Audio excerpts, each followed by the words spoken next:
तो अगर मैं आज की तारीख में किसी से भी पूछूं कि इंडियन सिनेमा या फिर हॉलीवुड में से ज़्यादा आगे कौन है, तो ज़्यादातर लोगों का जवाब हॉलीवुड होगा। और अगर मुझसे पूछो तो मैं तो हमेशा इंडियन सिनेमा का नाम लूँगा, क्योंकि मैं बचपन से ही इसकी मूवी देखते हुए आ रहा हूँ और उन्हें ही देखते हुए बड़ा हुआ हूँ। पर सवाल ये उठता है कि आखिर इन दोनों में से ज़्यादा आगे है कौन। तो आज की इस वीडियो में हम इसी चीज़ को डिटेल में डिस्कस करेंगे।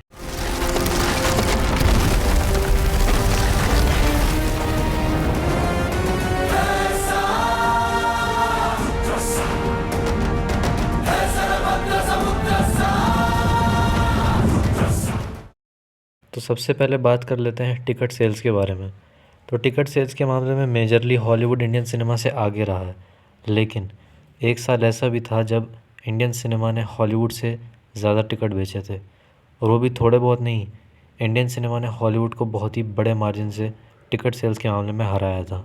वो साल है 2001, जब इंडियन सिनेमा ने लिटरली 3.6 बिलियन टिकट्स बेचे थे और हॉलीवुड ने सिर्फ और सिर्फ 2.6 बिलियन। और इंडियन सिनेमा ने हॉलीवुड को बहुत बहुत बड़े मार्जिन से बीट किया था। हालांकि कलेक्शन के मामले में हॉलीवुड आगे था, और उसका भी एक बहुत बड़ा रीज़न है टिकट प्राइस। हॉलीवुड की फ़िल्मों के टिकट प्राइस बहुत ही ज़्यादा हाई होते हैं as compare to Indian films के टिकट प्राइस, और उसका रीज़न हम जीडीपी को दे सकते हैं या फिर पर कैपिटा इनकम को भी दे सकते हैं। अभी के टाइम पे हॉलीवुड का अगर हम लोग एवरेज मूवी टिकट प्राइस निकालें तो वो है अराउंड 800 रुपये या फिर 850 रुपये, इसी के अराउंड है। लेकिन अगर हम लोग इंडियन फिल्म्स का पर टिकट एवरेज निकालें तो वो है अराउंड 250 से 300 रुपीज़। और जितना टिकट प्राइस हॉलीवुड में है, अगर उतने ही टिकट प्राइस इंडिया में होता तो बाहुबली द कंक्लूजन जो आई थी वो पता है कितने पैसे कमा लेती? वो लिटरली 10,000 करोड़ से भी ज़्यादा कमा लेती। जी हाँ दोस्तों, सही सुना, 10,000 करोड़ से भी ज़्यादा। तो टिकट प्राइस एक बहुत बड़ा रीज़न है जिसकी वजह से इंडियन फिल्म्स कम पैसे कमाती। खैर, अब बात कर लेते हैं 2001 की, जब इंडियन सिनेमा ने हॉलीवुड से ज़्यादा टिकट बेचे थे। और उसके बाद से मुझे नहीं लगता किसी भी साल में ऐसा हुआ होगा, और अगर हुआ भी होगा तो इतनी मेजर टिकट सेल से कभी भी इंडियन सिनेमा ने हॉलीवुड को बीट नहीं किया होगा। लेकिन मुझे ऐसा लगता है कि 2026 वो साल हो सकता है जिसमें इंडियन सिनेमा हॉलीवुड को टिकट सेल्स के मामले में बीट कर सकता है, वो भी बड़े मार्जिन से। उसका रीज़न है 2026 में आई हुई मूवीज़।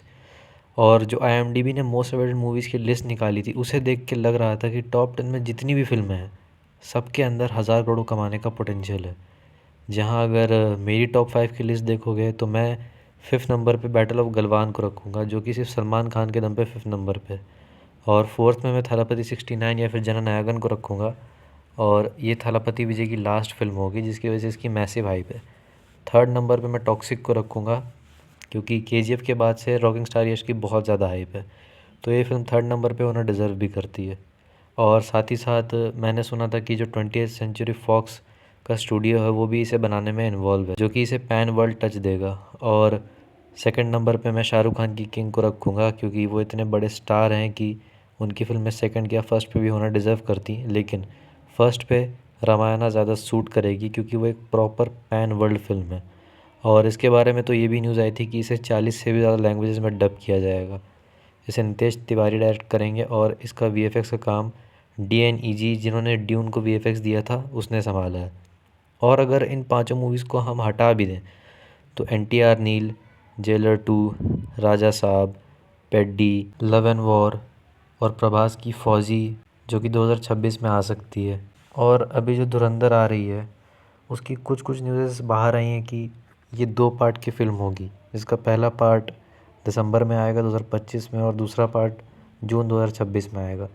तो अगर धुरंधर एक हिट हो जाती है तो हम धुरंधर 2 को भी इस लिस्ट में रख सकते हैं। और भी ना जाने कितनी सारी ऐसी फिल्में आ रही हैं जिन्हें देख के ऐसा लगता है कि हाँ, इस बार टिकट सेल्स के मामले में इंडियन सिनेमा सच में हॉलीवुड को बीट कर सकता है।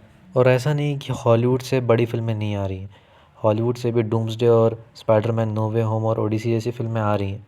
लेकिन इनके सिवा मुझे नहीं लगता कि कोई मेजर फिल्म है जो कि अच्छे टिकट्स बेच पाएगी। और बाकी कुछ एनिमे फिल्म्स है जो कि मुझे नहीं लगता कि ज़्यादा टिकट्स बेच पाएंगी। और रेवेन्यू को हमें कंसिडर नहीं करना चाहिए, क्योंकि हॉलीवुड फिल्म के जो टिकट प्राइस है वो बहुत ही ज़्यादा हाई हैं अगर हम उन्हें इंडियन फिल्म्स के टिकट प्राइस से कंपेयर करेंगे तो मुझे बस इस वीडियो में यही बताना था कि आखिर किस तरह इंडियन सिनेमा हॉलीवुड को सच में बीट कर सकता है 2026 में, अगर सब कुछ ठीक रहा। तो बस आज की इस वीडियो के लिए इतना ही। Thanks for watching.